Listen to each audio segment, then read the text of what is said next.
Okay, hi everybody. I am Steve Levitsky. I'm the director of the David Rockefeller Center for Latin American Studies at Harvard. It's a great pleasure to welcome you to today's Tuesday webinar. Before I start, I want to thank our outstanding team of Paula Ibarra, Jillian Scaled, and Gabby Patterson for making this event possible. They're the people actually who make this thing work.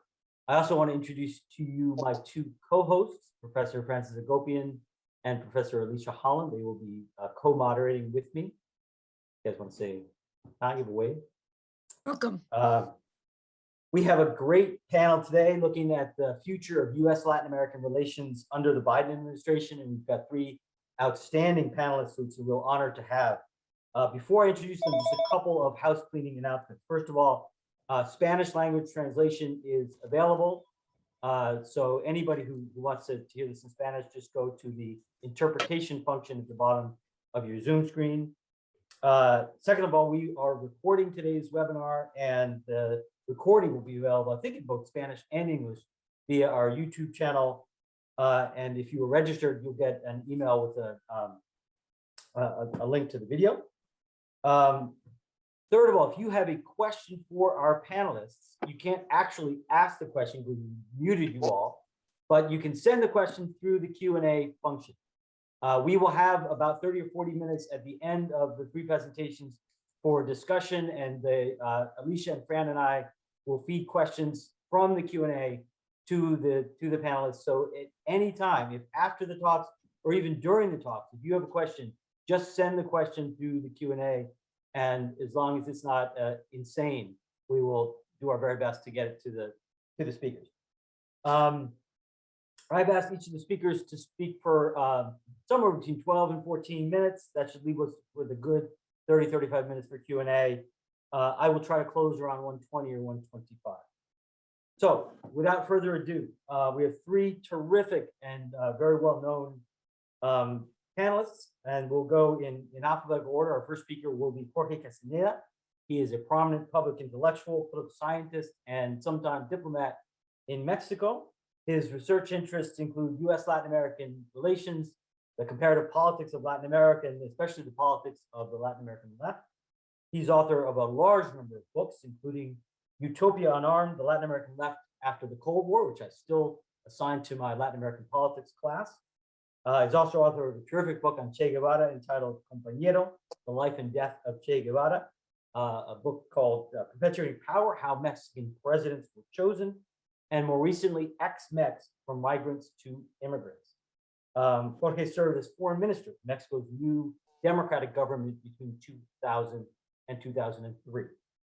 Secondly, we have Laura Chinchilla, who served as president of Costa Rica between 2010 and 2014. She was Costa Rica's first female president. She has a long and distinguished career in public service, both in Costa Rica and internationally. She served as Costa Rica's Minister of Public Security between 1996 and 1998. She was a member of Congress between 2002 and 2006, served as Costa Rica's vice president before winning the presidency in 2010.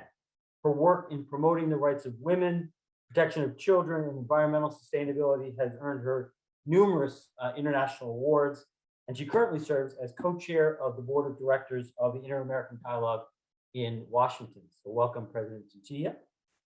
Third, last but certainly not least, Arturo Valenzuela is emeritus professor of government and foreign service at Georgetown University, where he served for many years as director of Georgetown's Latin American Studies program. As a political scientist, Dr. Valenzuela published what is widely considered to be the most important account of the breakdown of democracy in Chile. This book was published in 1978. I still assign it in my Latin American politics class. And it's not because I don't update my syllabus. It is the best damn book on the breakdown of Chile's democracy ever published. He's also written extensively on the perils of presidentialism in Latin America, including the volume The Failure of Presidential Democracy, which he co-edited with Juan Linz. But that's just one career. Arturo's also had a distinguished career as a diplomat. During the Clinton administration, he served as Deputy Secretary of State for Inter-American Affairs and Senior Director of Inter-American Affairs at the National Security Council.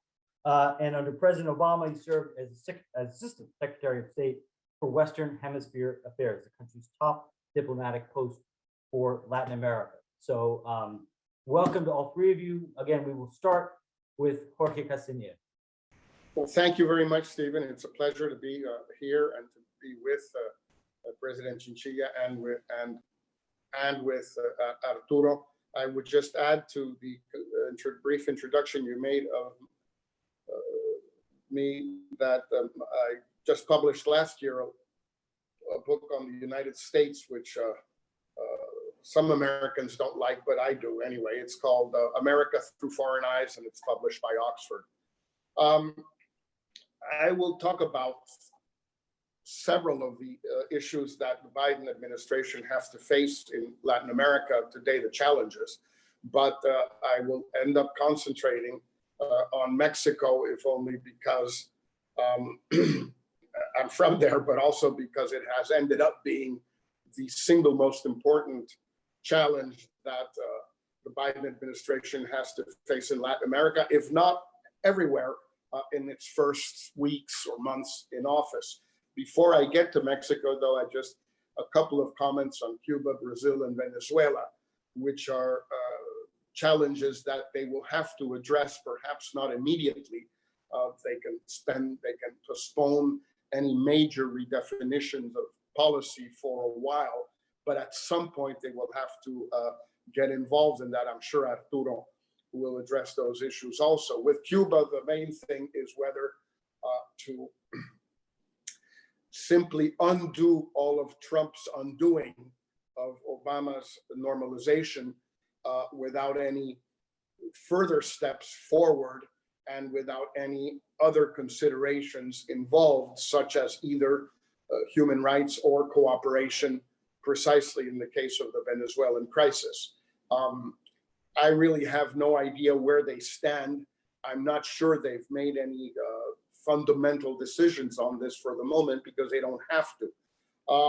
There may be a little bit of pressure coming for the same reasons that Mexico has become such a major challenge, which is migration.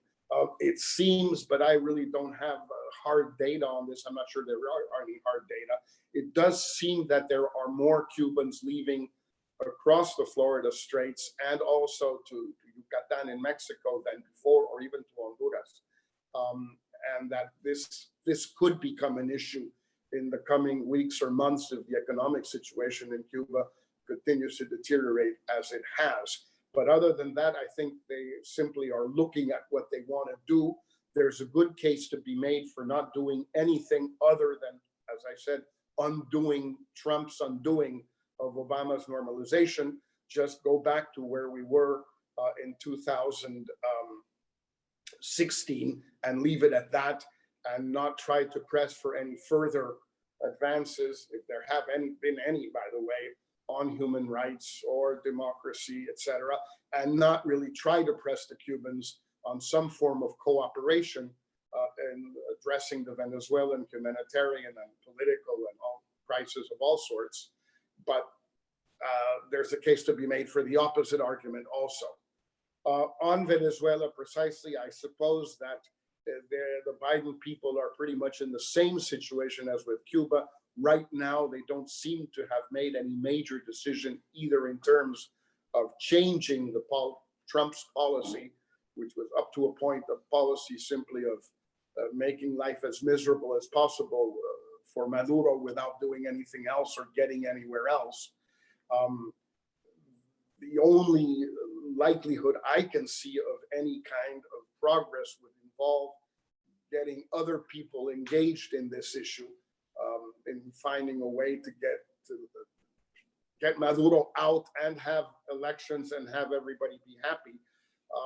If they don't get at least the Russians and the Cubans involved in this, I don't see why the Biden people would be any more successful through pressure and sanctions, etc., than the Trump people were.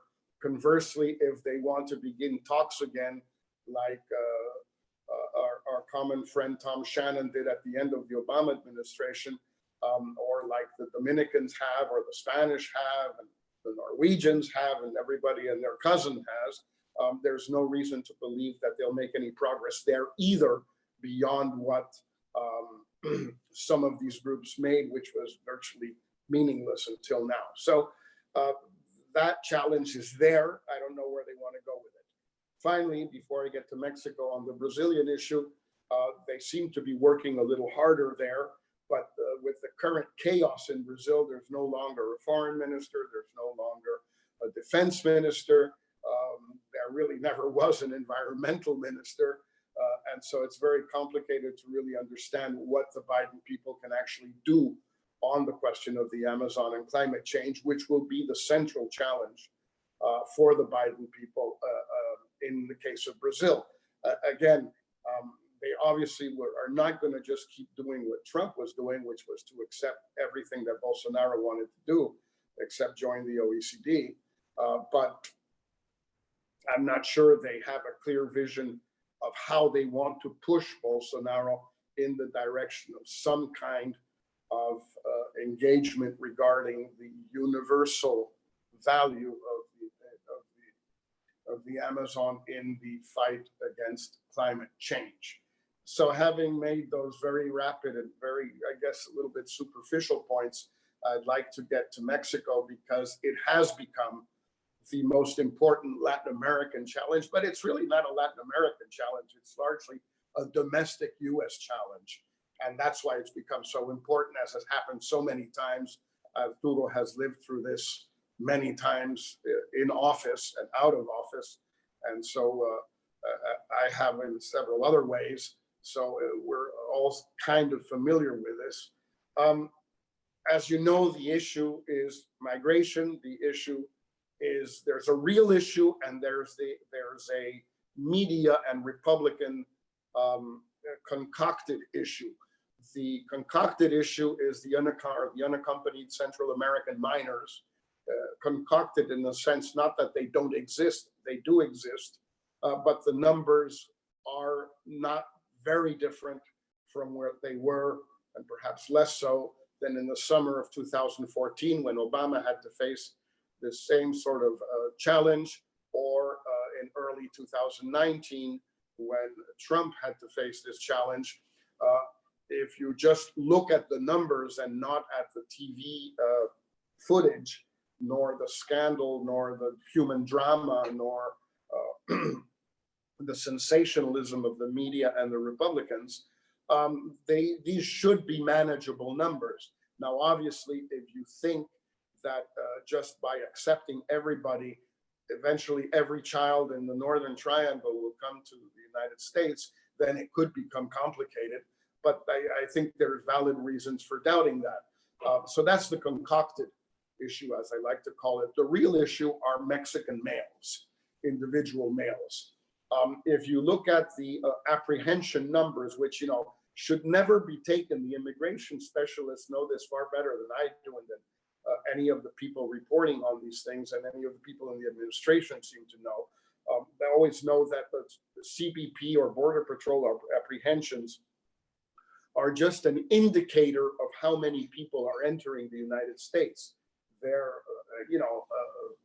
a useful indicator, but they certainly don't mean either that nobody else got in, or that the multiple of people who enter as in relation to the people who are apprehended or detained and deported is constant. We don't know that as a fact. It depends on all sorts of things. But if you look at the number of apprehensions, which is what we have to go by, in November, December, January, and February, the past 4 months, about 60% for the 4 months, 60% of the people who were apprehended were Mexican males and individual males.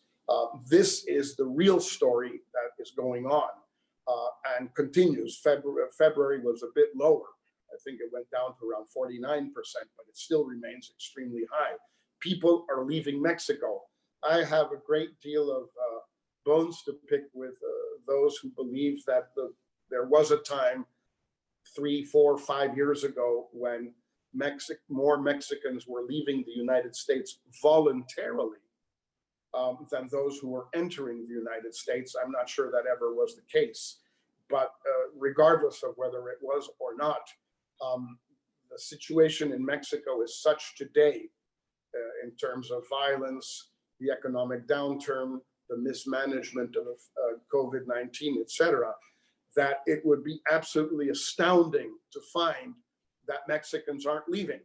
You know, if you have any disposition to leave, if you have the money to be able to pay the pollero, if you have family in the United States, you'd almost have to be crazy not to try to leave, regardless of how many people there are on the border trying to stop you from entering the United States, and regardless of what you may think, rightly or wrongly, of what Biden's real policy on migration from Mexico and or Central America is.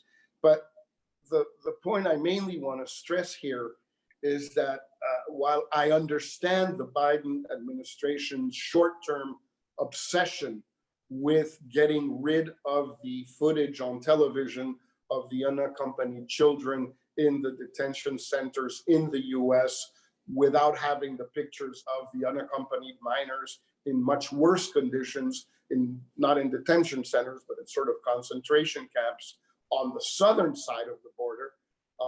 The fact is that this is very contradictory with the question of the Mexican migration and the Mexican single male migration. Why? Well, because basically Biden is doing pretty much the same thing, and he's doing it in a much more humane and decent and respectful fashion than Trump did. And he's doing pretty much what Obama did back in the summer of 2014, which is basically to ask the Mexican government to do the United States dirty work for it, which is a perfectly reasonable thing to do. If you're the American government, if you can find somebody to do your dirty work for you, that's always the best solution. And both the Peña Nieto administration back in 2014 and the López Obrador administration in 2019 and now again in 2021 seem to be quite willing to do the Americans' dirty work for them by essentially trying to lock down the southern border as much as possible, and then put as many troops as possible on the northern border to stop people from leaving. We had always tried to stop people from entering. We have rarely, until 2019, tried to stop people from leaving. But of course, the problem with this is that you can't go and ask the Mexicans to do your dirty work for you, and at the same time bully them or tell them that they actually better get their house in order, because if not, you're going to have too many Mexican migrants, which is a real problem. So what Biden, the dilemma, the predicament the Biden people find themselves in today, as I see it, I have no idea if they see it this way. They don't see it at all. They don't care either way. I have no idea. But what I do know is that the main challenge over the next year or so are not the Central American children. It's the Mexican males and immigration from Mexico, which is why he wants a reform, immigration reform, and he's absolutely right on that, which is why there are also calls ranging from Democrats to the Wall Street Journal editorial board for largely increasing the number of H-2A and H-2B visas from Mexico.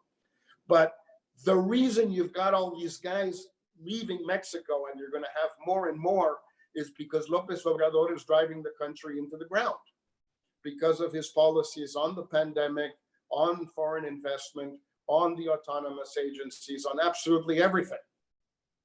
And the only counterweight left in Mexico today, the only guy who can stand up to López Obrador and say, hey, look, you gotta be careful with this stuff. You can't mess with this stuff. It's not, this is not, I'm sorry, Stephen, this is not Bolivia, okay? This is a big place and it affects the rest of the world, and you can't mess with things the way you're doing it. The only guy who can do that is Biden. The Mexican army can't, the Mexican church can't, the Mexican business community can't, the Mexican opposition can't, Mexican civil society can't, full stop. So what you've got left are the Americans. But the Americans don't want to touch López Obrador with a rose petal, because they want him to do the dirty work on the Central American children. But there's an enormous difference in magnitude, in scale, in intensity of the challenge in the long term or the medium term, not on TV this evening, granted, not on Fox News this evening, but in the medium term, between the Central American children and López Obrador running the country into the ground. And as long as the Biden people don't see that this is really the conundrum they're facing, that this is really the mess they are in, not of their own making at all, but it's the one they're in, and that they start trying to find a way to get out of that difficulty, that dilemma, and not just the Central American kids on Fox News, I think they're heading for trouble. I'll stop here, Stephen, if that's okay. Thank you, Jorge. Our next speaker is President Laura Chinchilla. Thank you. It is a pleasure also to share this panel with Jorge and with Arturo.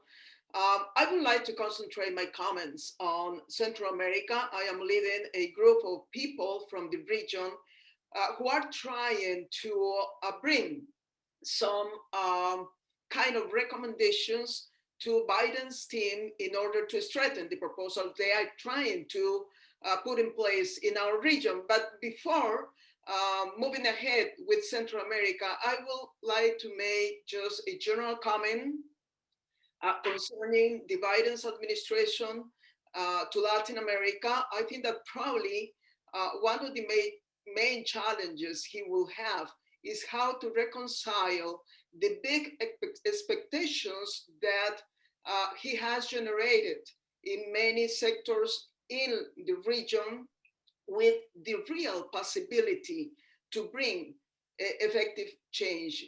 Because the region, among other reasons, the region right now is extremely polarized. There is no effective coordination or cooperation mechanisms working, and many elites in our region felt very comfortable with Trump's kind of hands-off policies concerning issues such as democracy, human rights, and the fight against corruption. So I think he will find a lot of resistance coming from these elites. But let me just move to the Central American region by saying that particularly the countries of the Northern Triangle are concentrating, along with Mexico, most of the Biden administration's initial efforts in the region. Since the presidential campaign, they presented the so-called Biden plan to build security and prosperity in partnership with the people of Central America. This plan is already materializing in decisions such as the migration reform bill, which includes $4 billion to be allocated among the three northern countries for the next 4 years. The proposals are basically motivated by the United States' urgency in responding to the serious migration crisis experienced by countries located in the northern part of the region, as Jorge already mentioned. We know that this is not a new problem, but it's intensified dramatically. The tensions of Central Americans in the US border have increased steadily in the last 10 years. As today, it is estimated that more than 18,000 unaccompanied migrant children are in US custody in the border facilities. In this sense, the Biden's plan for the region are driven by the same concerns that those of the Trump's administration, but its approach is intended to be different.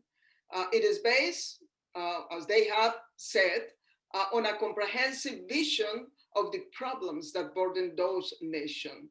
So it is a good first step to recognize the full scale of the problem and the serious situation these countries are experiencing economically, socially, environmentally and institutionally.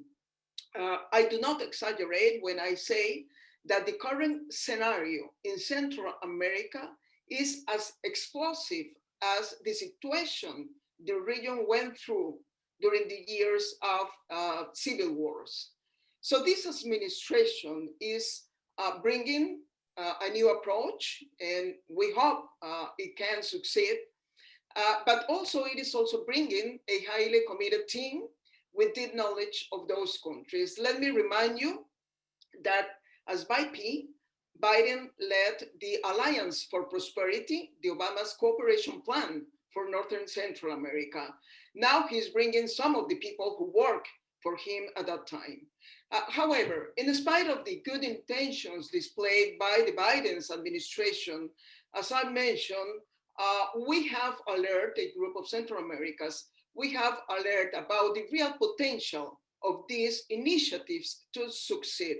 So let me mention at least 4 concerns and recommendations that we have, and we have already met with the special commission Biden created at the State Department. The first is that they should go beyond the Northern Triangle. An effective and articulated strategy must look further.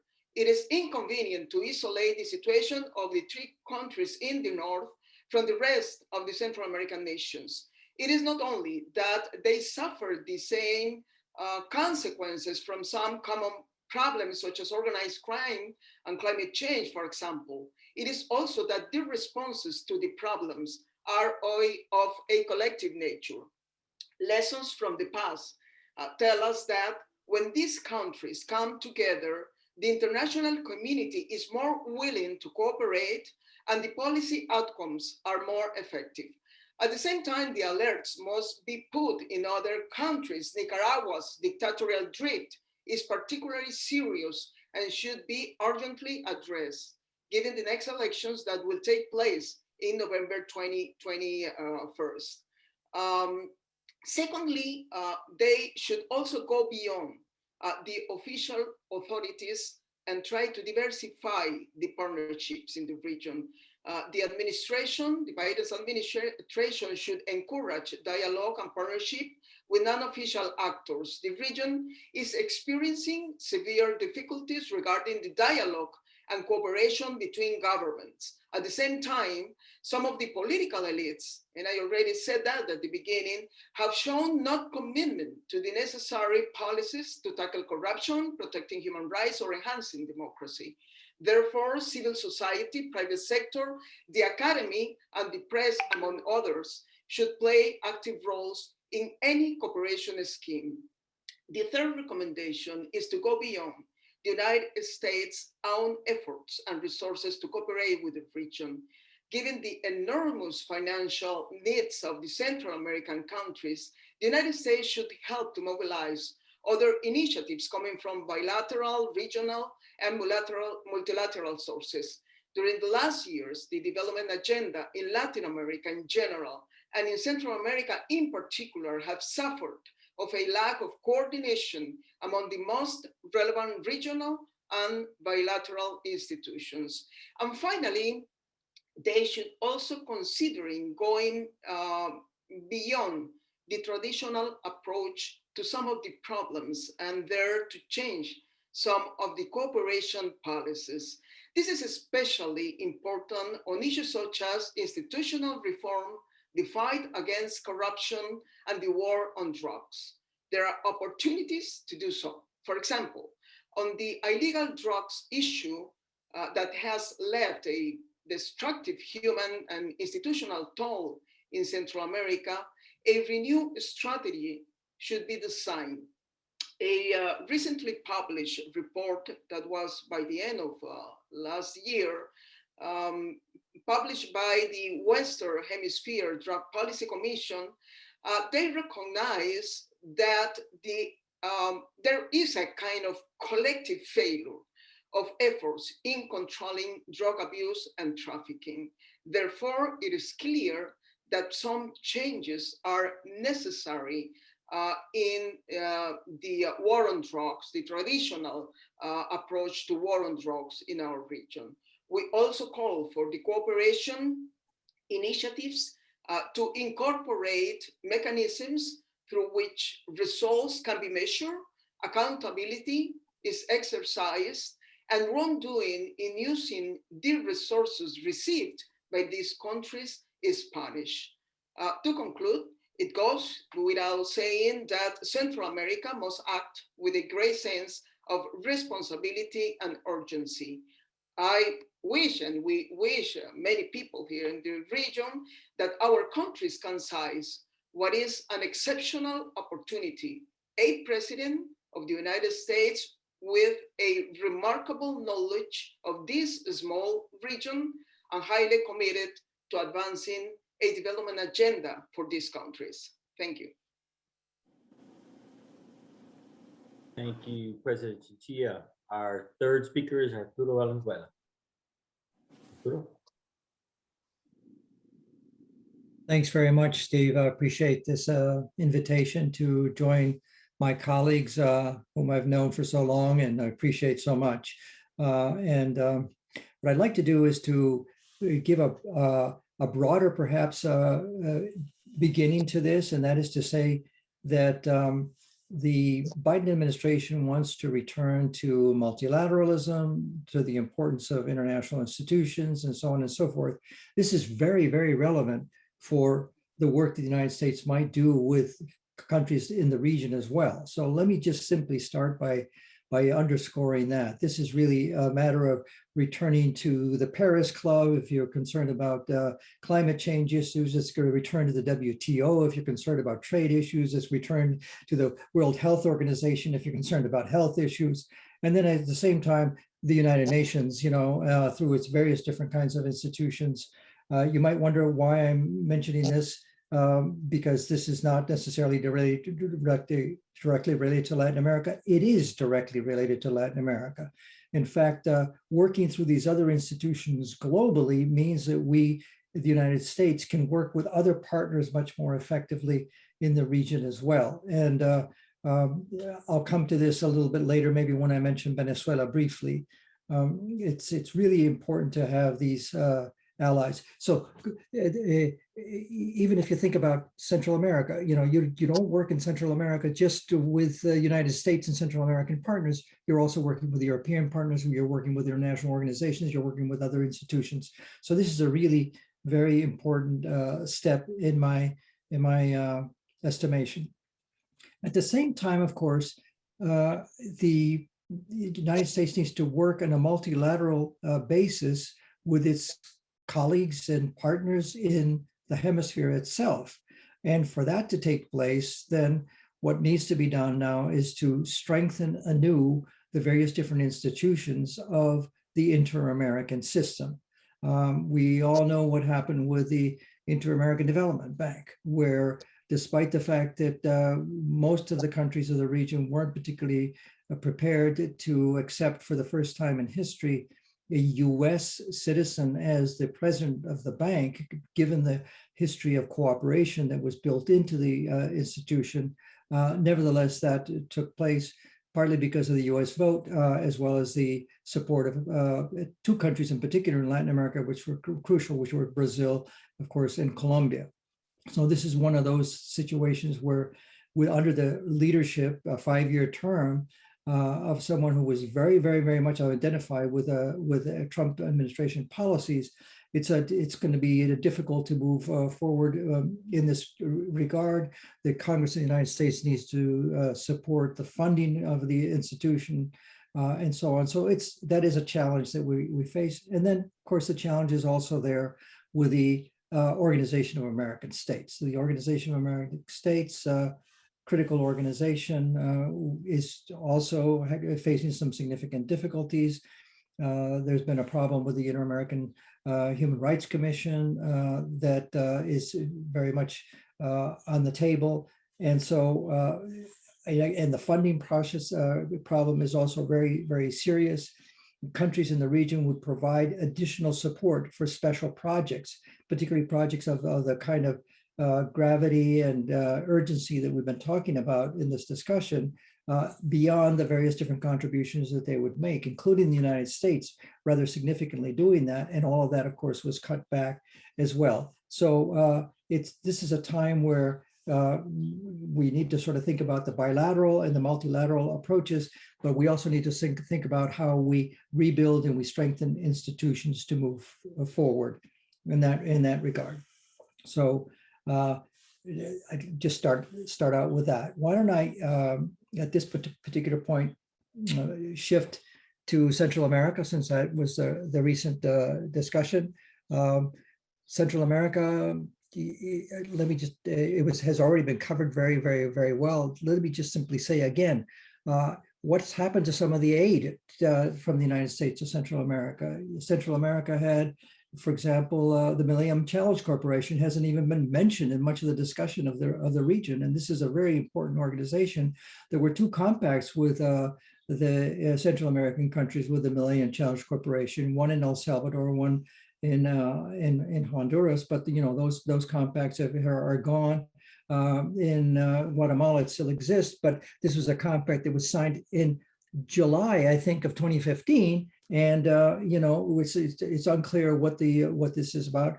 And why do I stress the Millennium Challenge Corporation? Because the Millennium Challenge Corporation has built into its various different kinds of procedures that countries that are recipients of this support and the partnership that goes in with the Millennium Challenge Corporation are also going to be very keen on trying to address really serious problems, such as the problem of corruption. That hasn't been mentioned really in our discussion so far, but let me say that you cannot really understand the really significant challenges that you face in the countries of the Northern Triangle, in particular in Central America, but also Nicaragua, without addressing the issue of corruption. There was too much of a transactional approach by the Trump administration. I'll never forget this image of suddenly discovering that 2 days after the United States had officially recognized Jerusalem as the capital of Israel, the second country in the world to recognize the capital of Jerusalem, the capital of Israel, was Guatemala, with Jimmy Morales flying all the way to Jerusalem on Shelton Addison's plane. This is the Las Vegas magnet, so this is why did he do it? Because he also didn't want CICIG, the UN commission that was looking at issues of corruption and rule of law in Guatemala, to essentially get in the way of the various different kinds of things that were taking place right there. So, and because the United States came out, by the way, let me underscore something. I myself was rather skeptical of the extraterritoriality of US law that would look at situations of corruption in other countries, what's known as the Foreign Corrupt Practices Act. And but I came to understand, particularly starting with FIFA, how important the Foreign Corrupt Practices Act was, in a sense, in sending a different kind of message. And we all know that FCPA was critical also with the whole Odebrecht scandals that affected the whole region right there, and not to speak of that sort of challenge that countries face. So at any rate, what we face in the Northern Triangle, and by the way, the importance of Central America and the Northern Triangle was this week vividly exemplified by the fact that President Biden has now asked Kamala Harris to be in charge of that, which is the same thing that President Obama did with Joe Biden himself when he was vice president. I was already gone as assistant secretary because I served during the first term when Hillary Clinton was the Secretary of State. But when John Kerry became Secretary of State, he was so busy with some of the other issues in the world that he asked Vice President Biden to focus primarily on Central America, but also on bilateral relations with Latin America itself. This is why he knows so much about the region. and we already have seen that one of the first things he's done is he's asked Kamala Harris, the vice president, to take over the responsibility for this. So her staff will be focusing on, so at the highest levels. And then we saw this week too, a very important mission to Central America and to Mexico with Juan Gonzalez, who's the head of the National Security Council position. He was my chief of staff when I was assistant secretary. I know him well. And with also Roberta Jacobson, who also worked with me when I was assistant secretary. She was my deputy. And then Ricardo Zúñiga, who is going to play an extremely important role. By the way, he also was essential in the whole Cuba policy that the Obama administration put together, because he was the deputy director of the Office of Cuban Affairs when I was assistant secretary, and we began that process in that regard. So there is a commitment then that you see on the part of the administration to move forward. Let me just briefly, however, talk about beyond the challenges I think that we're going to face in Central America. Corruption is really a significant issue. We also really do face some significant difficulties. Jorge covered many of the issues with Mexico quite well. I think I appreciate that. And let me just add a couple of points. The meetings in Central America also were meetings that took place in Mexico just last week with Gonzalez, Jacobson, and Zúñiga traveling there. There was a discussion that in fact with the Mexican authorities that in fact the Mexican government would come up with some kind of a effort to try to improve bilateral relations on various different elements. There are some concerns there still. I mean, for example, the Mexican security forces that are dealing with that issue have been reduced significantly from where they were before. There were about 15,000 that were working on borders before. Now they're about 9,000.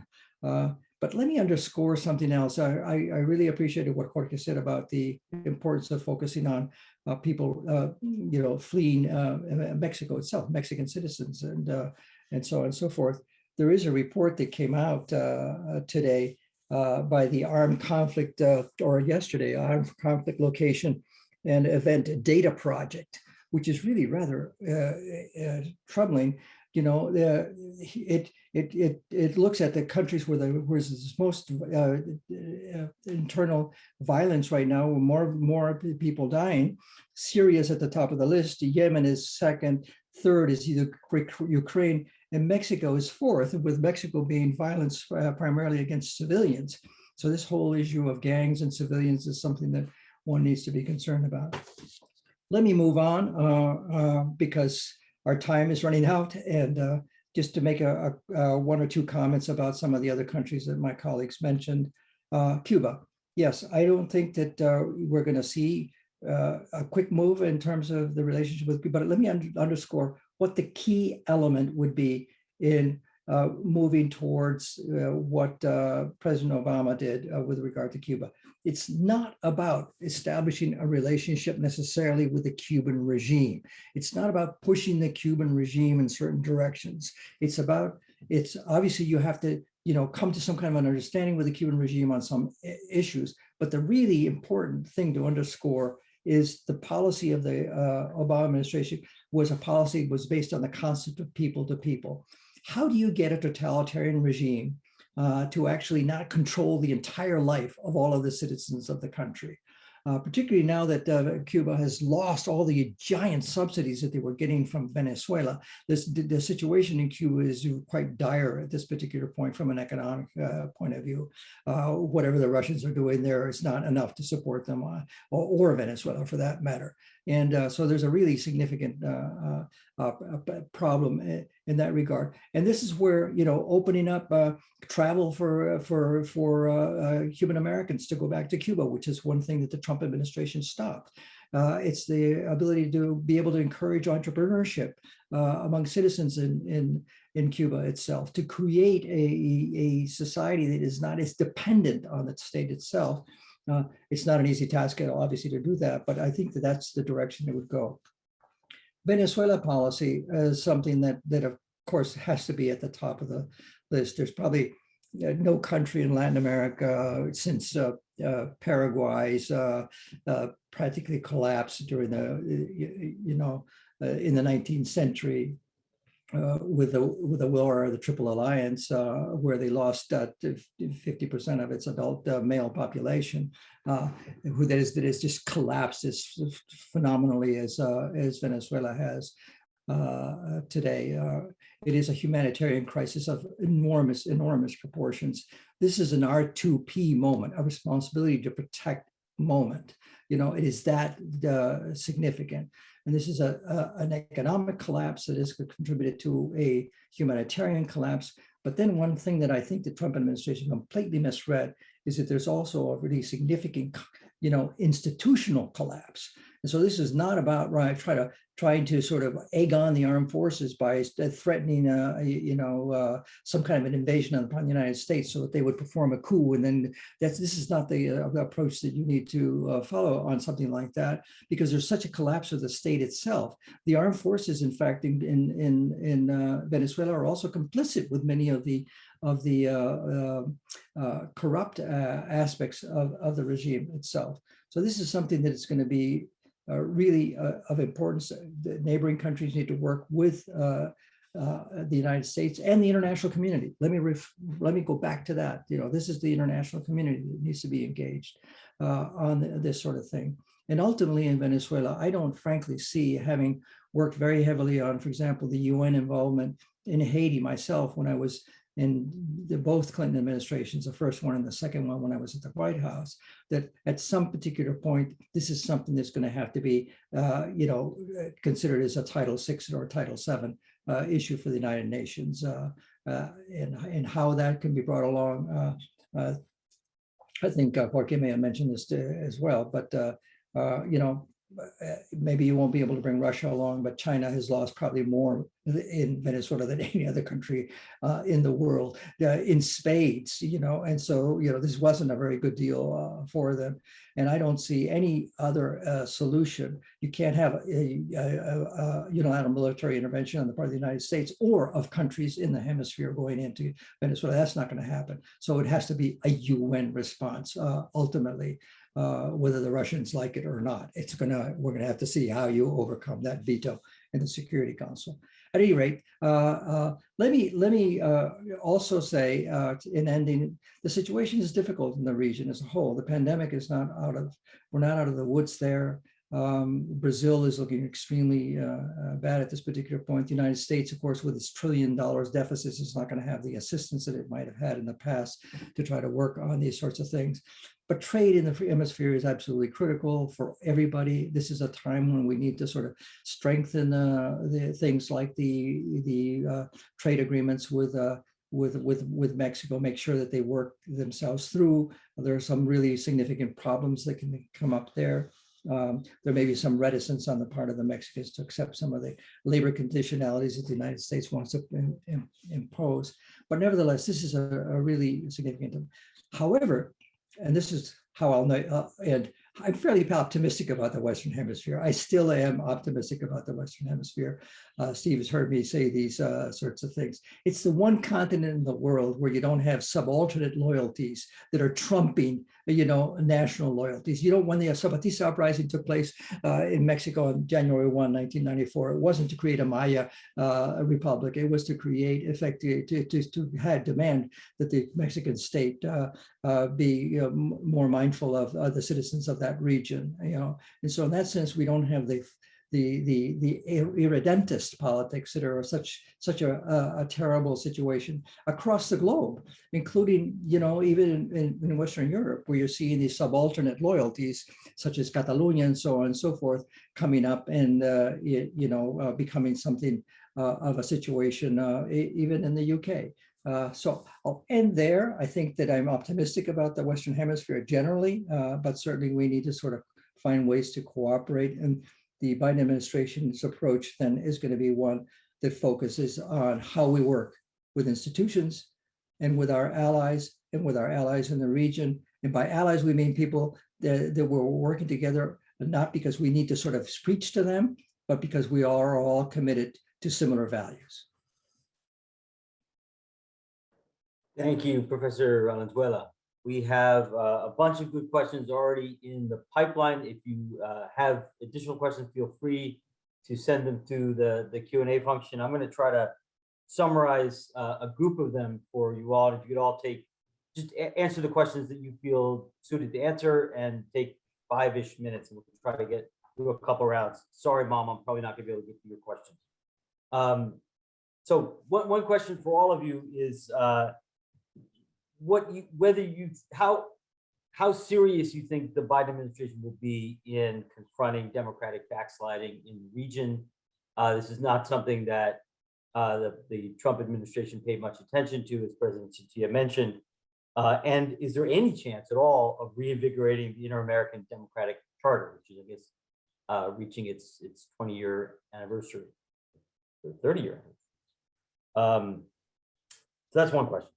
Secondly, we didn't talk too much about Venezuelan migration, and that's obviously generating major challenges in a number of neighboring countries. And the question is whether that could reach a point where it becomes a major U.S. foreign policy issue about migration of Venezuelans to Colombia, to Peru, Brazil, Ecuador. A set of questions, I guess, primarily for Jorge on AMLO, Mexico. One is the observation that both AMLO and Biden seem to pay a lot of attention to personal relationships. And the question is what we know, if anything, about his previous relationships, Biden and AMLO.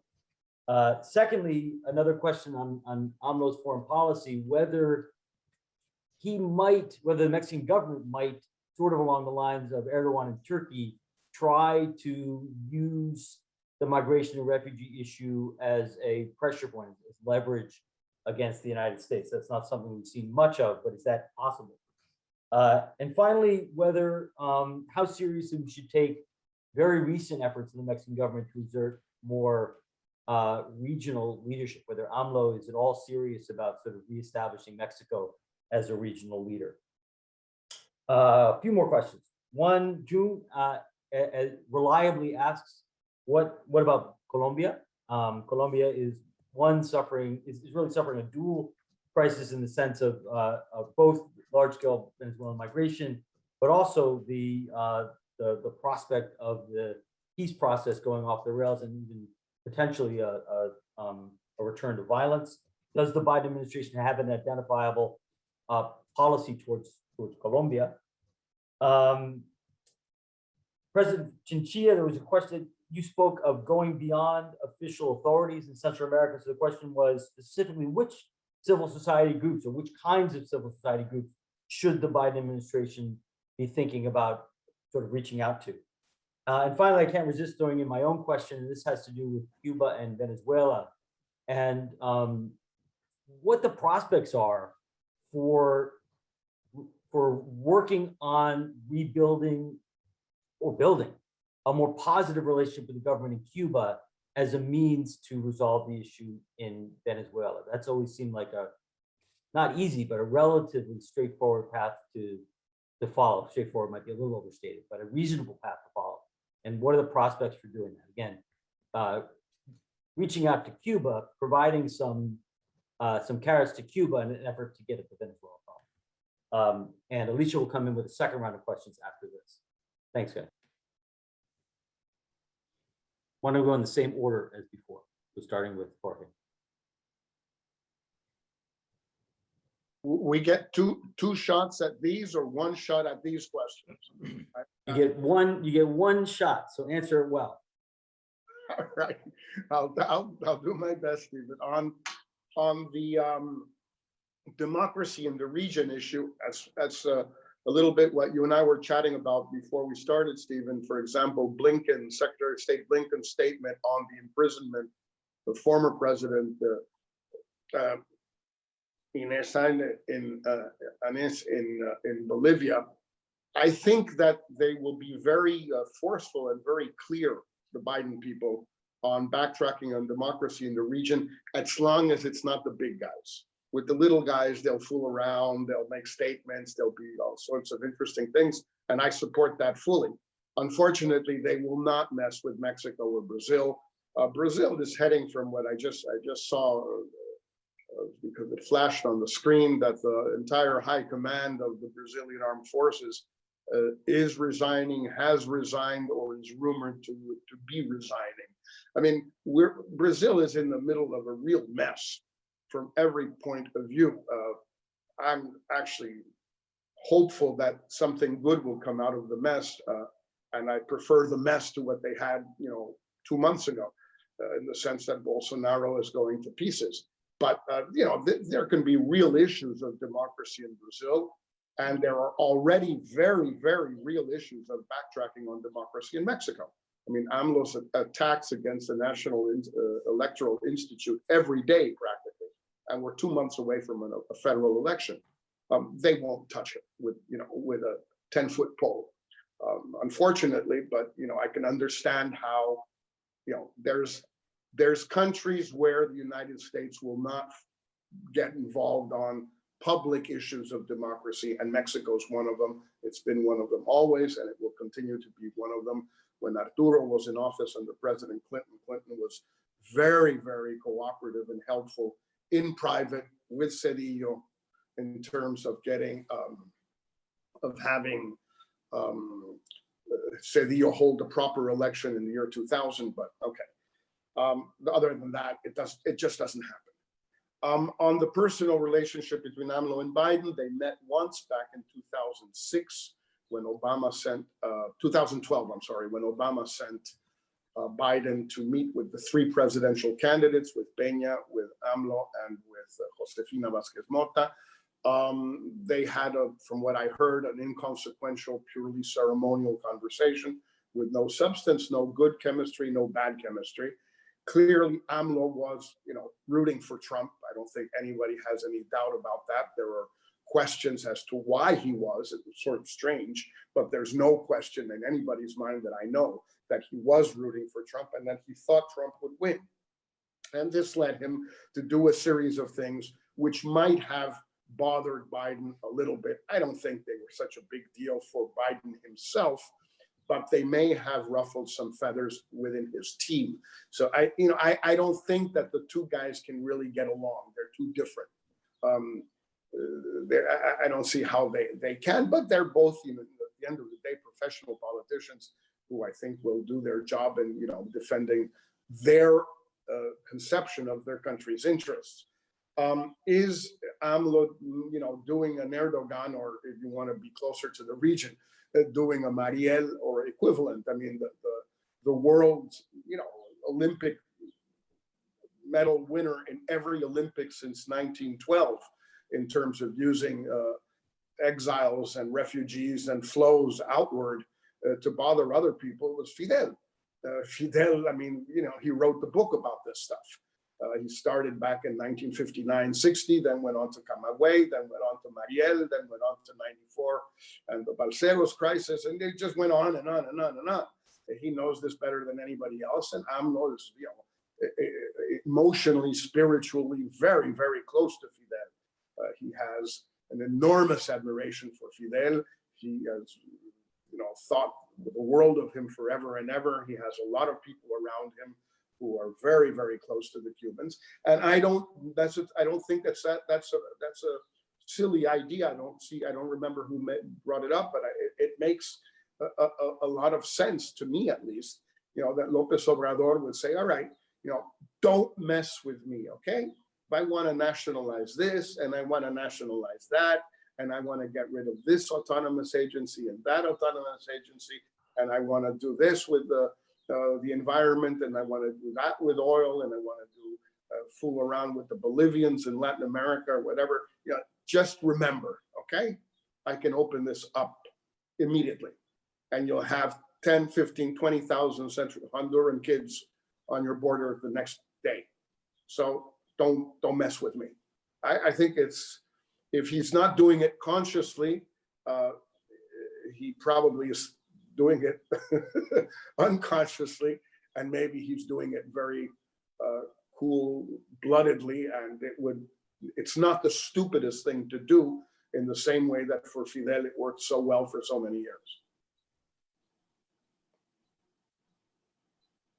My turn. Thanks. Yes. Well, there are two questions. One has to do with the issue of democracy and then civil society in Central America. I agree with Jorge. I have no doubt about the intention of the Biden's administration to try to bring a sound agenda on democracy and human rights in the region, but I'm not sure that if they are going to be able to work with all the countries in the same way. Probably they will find more space to work on these issues in Central American countries for sure, and probably in the Andean countries. When you look at what is happening in Peru, in Bolivia, and even in Ecuador, there are some alarms sounding in those countries. So most probably they will also try to bring an agenda to the Andean countries. And I will say that most probably the most important pillar of any democratic promotion program should be the rule of law, which is anyway the weakest part of democracy in our country. So through rule of law, strengthening the judicial branch, trying to promote independent prosecutors' offices, trying to fight against impunity. I think they have the space, and also they have a very sound experience at the State Department and also at the USAID. They also have some partners in the region who had collaborated with the United States in the past on those issues. And some of them are in the civil society. And that is why we are recommending to look for partnership at that level. We think, for example, in the most professional kind of civil society organizations, such as the universities, you have in the faculty laws in some countries, you have very good people, very serious people also that have some influence in their own countries. We are also thinking about the role of private sector. For example, in El Salvador, the private sector is playing a kind of counterbalance to the Bukele's government, and they are doing a good job. They must be included in any strategy, but also you should think about bringing the press. They are the main victims now of the authoritarian trends in Latin America, and also they are victims of violence due to the killings that are being provoked by the organized crime and the violent gangs. And finally, you will also find some advocacy groups.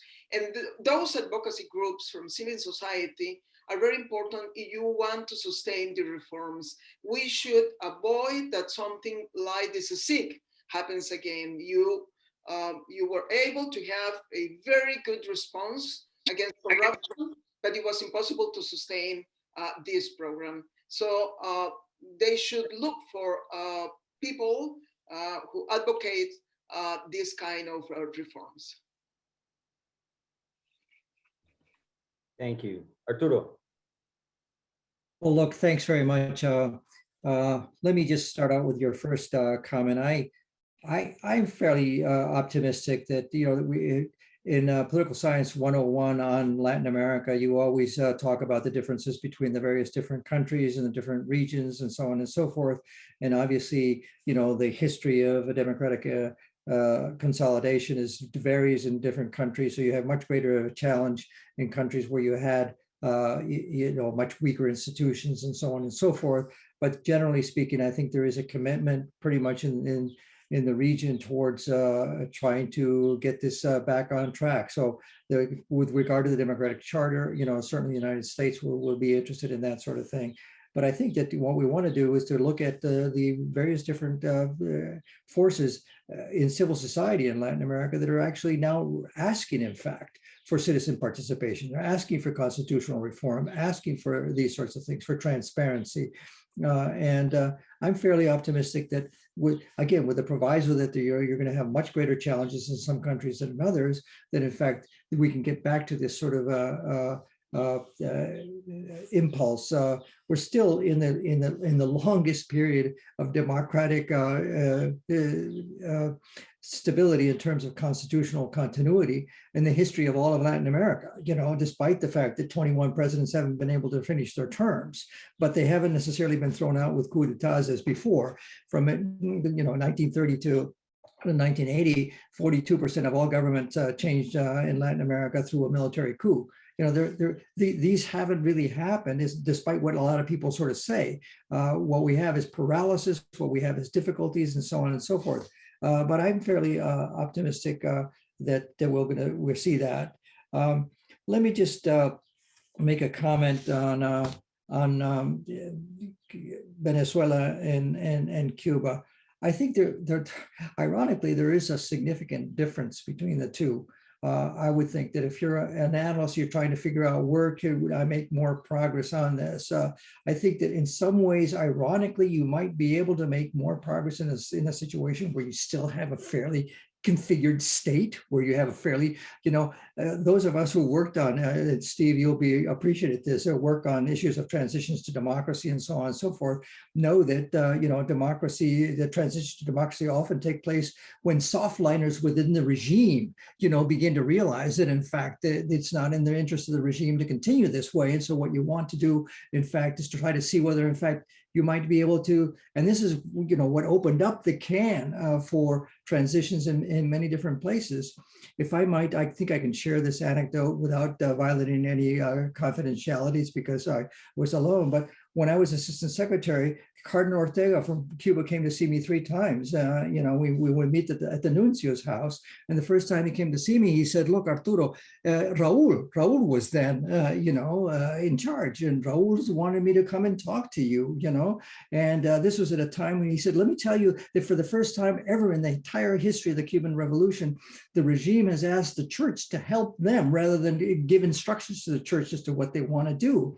And then he proceeds to say, and you need to understand, Assistant Secretary, he said, señor subsecretario, de que también Raúl tiene sus jacobinos y sus talibanes, and basically telling me he's got his hardliners. So, and we all know, those of us who study this, that there's this perverse sort of synergy between the hardliners in Havana and the hardliners in Miami that have made it difficult to move forward on these sorts of things. So I don't necessarily discount that as a possibility, particularly given the really dire situation that Cuba is facing right now. Now, the difference with Venezuela, however, is that Venezuela doesn't have any kind of a constituted state, whether it's totalitarian or not. It's chaos. It's chaos. It's collapse. It's a narco state. And so the armed forces are not going to stand up like the armed forces of Pinochet and say, "Sí, mi general, we need to save the country from communism or whatever," because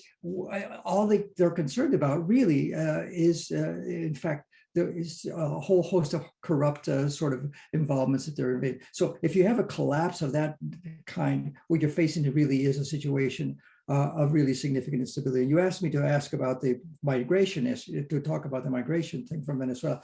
Obviously, that's something that, again, the UN should be concerned about. What is Title VI? It's a challenge to the security and to the stability of a particular region. When you have 5 million people, in other countries in Latin America in dire situations from Venezuela, you have a really significant threat to the stability of the region. So this is why, in fact, what you need to do is to have a partnership, a global partnership that works on trying to find a solution moving forward on this.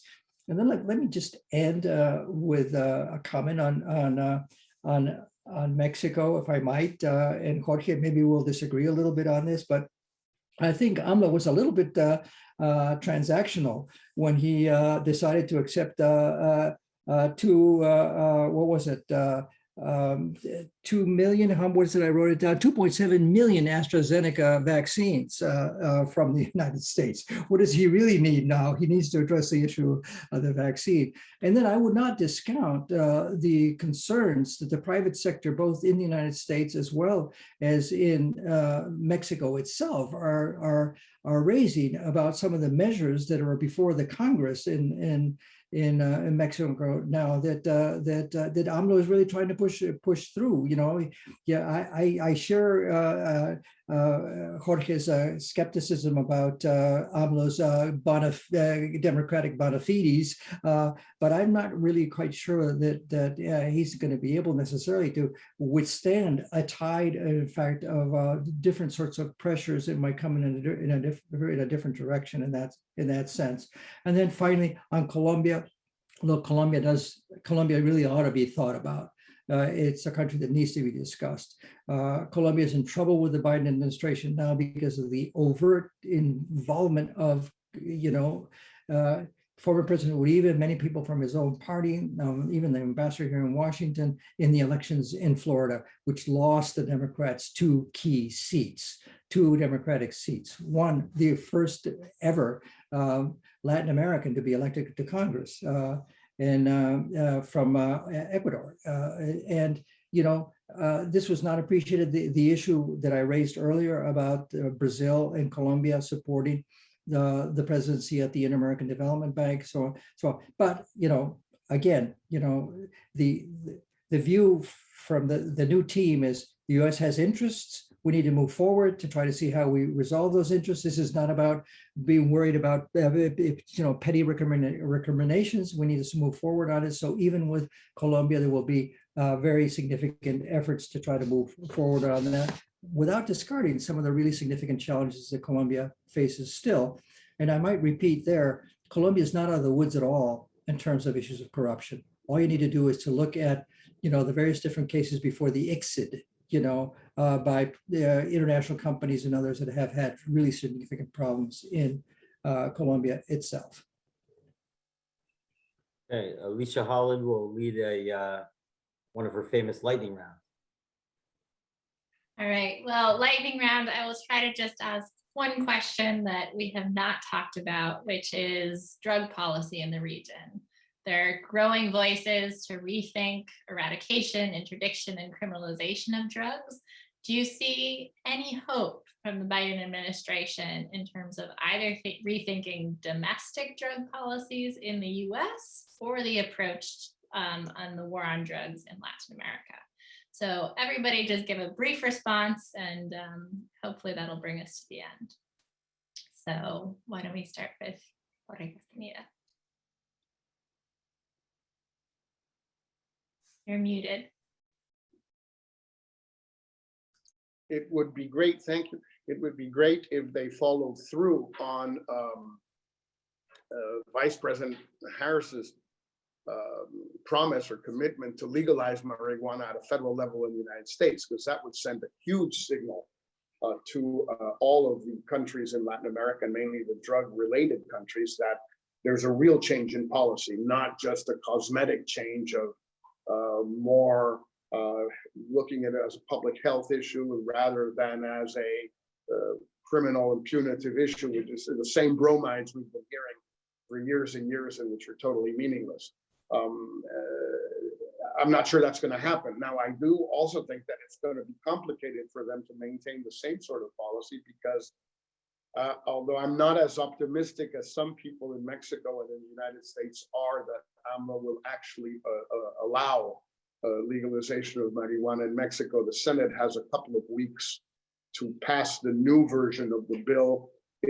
They may do it, they may not do it. If they don't do it, that sends us probably to the end of the year before they do, so it makes it kind of irrelevant. But if they were to legalize it and were he to sign the bill, and these are big ifs, then the US is, as the gentleman who asked the question put it, sandwiched between two legalizing countries, Canada and Mexico.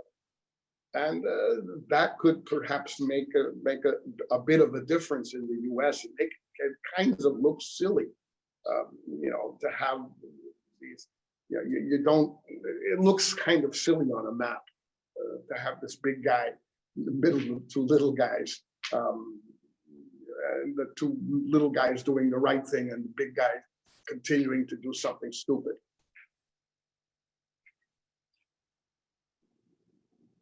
Great. President Chinchilla. Yeah, well, I agree with Jorge that a very important change will be to be more flexible on the issue of cannabis.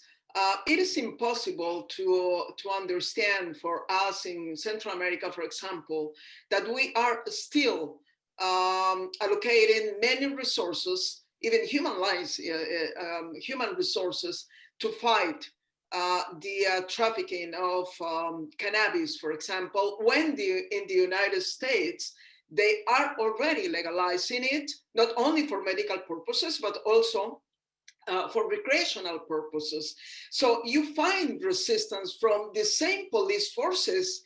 They don't understand why we are doing this in this region. I mean, and so I think they should align the federal policy with the state policy they already have in the United States, and then to be more flexible in the policies they are implementing in the region, because Mexico was able to pass the law very recently, legalizing marijuana, but they are not allowing the Central American countries to do that. So it makes no sense. But at the same time, I will say that when you look at what is happening in Mexico and in El Salvador, in certain way, the governments, the presidents themselves have decided that they won't follow the same kind of war on drugs. What they are doing is something very, I mean, it's not very, according to the manual, but what they are doing is to negotiate with the gangs.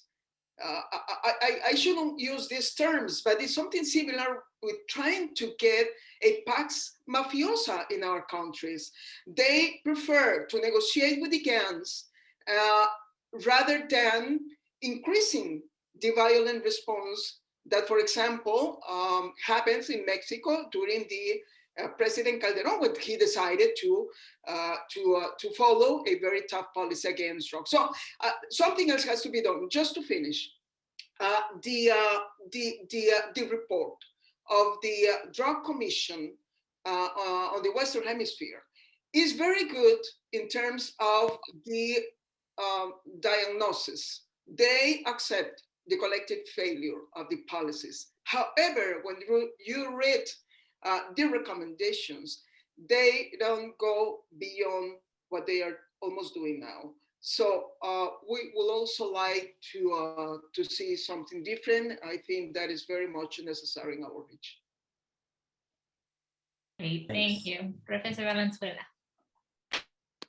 Thanks very much. Well, look, I guess I share my colleagues' view that a more appropriate approach to dealing with cannabis and with its use in the United States, and with the fact that in some places you have that legalized, in other places you don't, and people can still buy and ship across states various different products and so on and so forth. So I would agree that this is something that should be addressed in the United States, and what I don't, however, necessarily perceive is that would necessarily address the issue that you're discussing, because this is not about marijuana. This is about really, really hard drugs, and whether it's heroin or other things like that, or whether it's in fact, some pharmaceutical products that are even as dangerous that in fact are being brought into the United States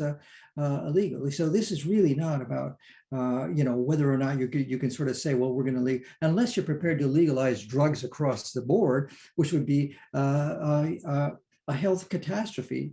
We need to work in terms of seeing what's been happening. If you look in the United States, even the number of people who are actually arrested and in prison is very, very high, even with the use of cannabis. So that what we want to do, make sure, is that in fact that we have a proper understanding of what the public health consequences are, but also understanding too that behind so much of the horrific violence that we're seeing in Central America and in Mexico itself, you have really a significant drug crisis too. So it is a narco trafficking that we need to be worried about. And that extends to a certain degree to Venezuela, which become in some ways also a narco state. Thanks, Arturo. I have got to close, we've run out of time, but first and foremost, I want to thank, on behalf of Dr. Klass, on behalf of Harvard, our three excellent panelists, Jorge Castaneda, Laura Chinchilla, Arturo Valenzuela, for your terrific insights and talks. We've managed to cover a lot of territory and a bunch of issues, so many, many thanks. To the audience, please join us next week for a great panel on race and politics in contemporary Latin America. Have a good week and stay well.